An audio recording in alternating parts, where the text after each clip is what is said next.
प्रभात राय जी, वाराणसी से। राधे राधे महाराज जी।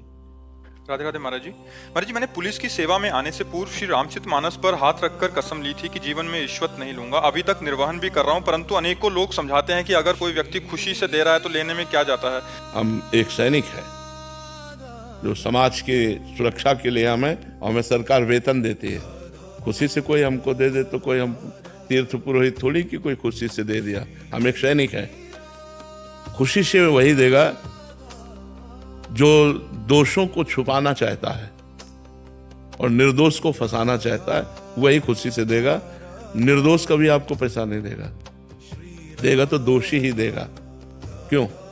आप विचार करके देखो, जब हम निर्दोष हैं तो हम आपको पैसा क्यों देंगे? लेकिन जो दोषी होगा ना, वो आपकी बुद्धि को भ्रष्ट कर देगा और वो आपके परिवार में बड़ा कुप्रभाव लाएगा। कभी नहीं। जैसे आप बोले ना, ऐसे एक ऑफिसर थे, पुलिस ऑफिसर, तो उन्होंने कहा कि मैंने जब से आपका सत्संग सुना तब से मैं कसम ले लिया हूं कि कभी घूस नहीं लूंगा। और मेरे अधिकारी मेरे ऊपर जोर डालते हैं तो हमका ये वीडियो पड़ जाएगा आप जैसा। बोले मुझे इसकी कोई परवाह नहीं, हमका सस्पेंड कर दे जाओ। बोले 3 बार हो चुका हूँ सस्पेंड। बोले मुझे इसकी कोई परवाह नहीं है, अब मैं कसम खाता हूँ कि आजीवन कभी घूस नहीं लूंगा। तो ऐसे हमारे वंदनीय राज कर्मचारी होते हैं जो ऐसा नियम लेते। जैसे आपने कहा रामचरितमानस पर हाथ रखकर, बहुत धन्य है, जीवन धन्य है। आप अपना जो कर्तव्य कर्म कर रहे हैं ना, यही पूजा है। पर ऐसे लोगों को प्यार बहुत कम मिलता है, क्योंकि संसार में आप जैसे लोग बहुत कम पाए जाते हैं। आप लोगों को उपहास ज़्यादा मिल सकता है, नीचापन दिखाया जा सकता है। आजकल जैसा हवा चल रही हो वैसे बहो, तब तो लोग सम्मान करेंगे। लेकिन ऐसी स्थिति में भगवान सम्मान करेगा। और जिसको भगवान प्यार देता है वही वास्तविक प्यार है। ये छल कपट लोग, कपटी लोग प्यार करें तो उससे क्या फ़ायदा? भगवान प्यार करें, यही सबसे बड़ी बात है। तो आप अच्छे से चलिएगा। कोई खुशी से दे भी तो नहीं लेना। छोटे अधिकारी जो होते हैं उनको बड़े अधिकारियों से बहुत दबना पड़ता है, और बड़े अधिकारी जैसा आदेश करते हैं और ना चाहते हुए उनको पालन करना पड़ता है। लेकिन वो बहादुर होते हैं जो स्वयं कभी घूस नहीं लेते, स्वयं कभी अधर्म का पैसा नहीं लेते।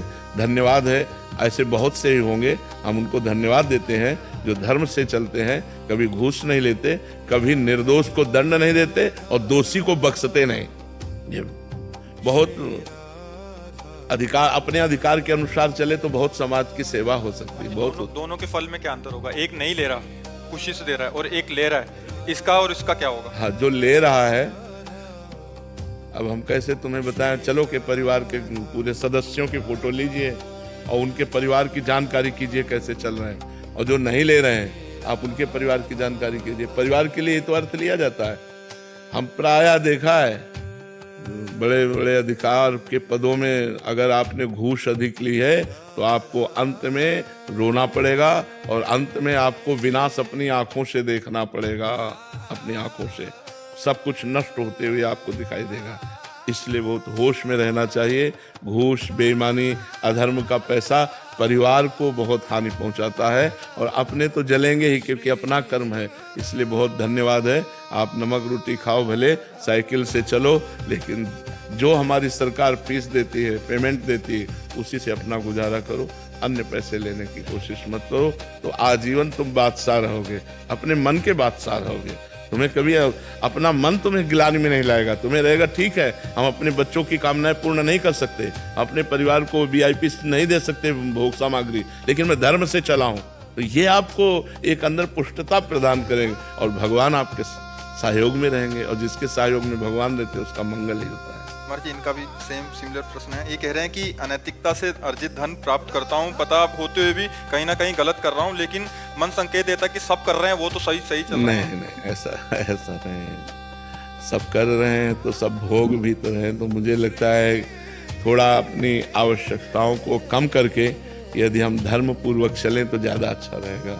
हम बेईमानी का धन ना लें, हम अनैतिकता का धन ना लें तो अच्छा है।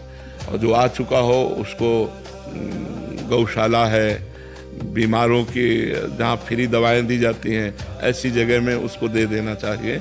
अपने को धर्म पूर्वक कमाना चाहिए, धर्म पूर्वक खाना चाहिए, जिससे आपके बच्चों का भविष्य बड़ा उज्जवल हो, आपका परिवार सुखपूर्वक जी सके। आज आपका माहौल बहुत बढ़िया हो सकता है, कल जब इसका परिणाम आएगा वो ठीक नहीं रहेगा। इसलिए हमें सबसे प्रार्थना है कि आप अपने धर्म की कमाई पर नज़र रखिए, अधर्म से बचने की कोशिश कीजिए। पहले पता नहीं था, लेकिन 1 साल से आपका सत्संग सुन रहा हूँ।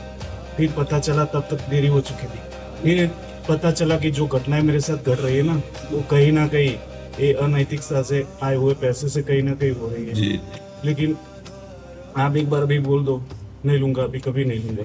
हाँ, हम तो बार बार प्रार्थना करते हैं कि आप बस अब लो नशानी अब ना नशो, अनैतिक धन को बिल्कुल विष समझो।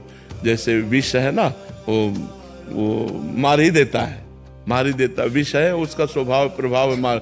ये तो 100% आप समझ लो, अधर्म की कमाई विष है, वो मार ही देगी, पक्का मार देगी। एक रास्ते में कुछ असरफियां की थैली पड़ी हुई थी, तो एक संत जा रहे थे, तो वो रज से ढकी हुई थी ऐसे, तो उनका पैर लगा, तो उन्होंने देखा कि ये तो अशरफी है, तो शिष्य ना देख ले इसलिए ऐसे फिर रज से ढका। तो उनका गुरुजी ये तो कुछ है, दौड़ के उसने खोला तो अशरफी है। उनका इससे जग दे, ये जहर है, मत उठा ऐसे।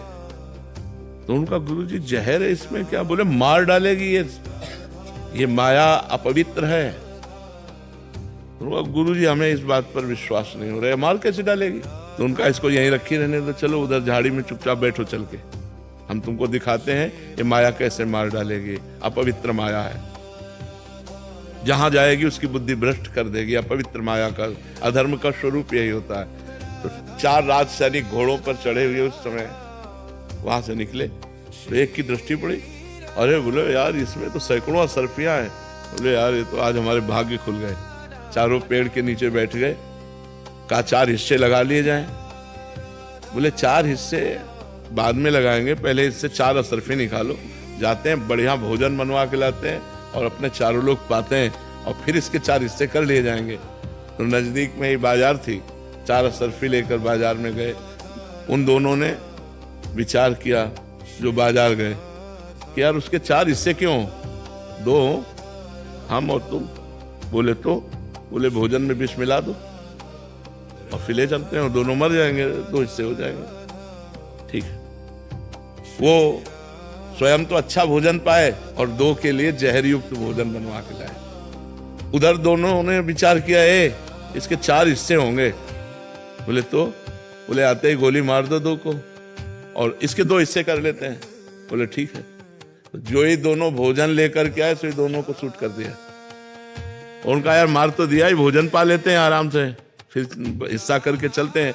भोजन निकाला, दोनों पाए, दोनों मर गए। बाबा जी ने अपने शिष्य से कहा, देखा मार डाला ना, भाग यहाँ से, इसको मत उठाला। जो अधर्म का पैसा है वो बुद्धि दूषित ही कर देता है। अगर बुद्धि दूषित ना करते, चारों लोग बढ़िया भोजन पाते, 4 हिस्सों में बांट लेते। लेकिन अधर्म का पैसा तो बुद्धि को दूषित कर दिया, चारों मर गए, किसी के हाथ में नहीं, थैली वहीं पड़ी रही। ये अधर्म का पैसा कभी सुख प्रदान नहीं करता। पत्नी, पुत्र, परिवार में कहीं न कहीं अशांति, कहीं न कहीं विक्षेप, कहीं न कहीं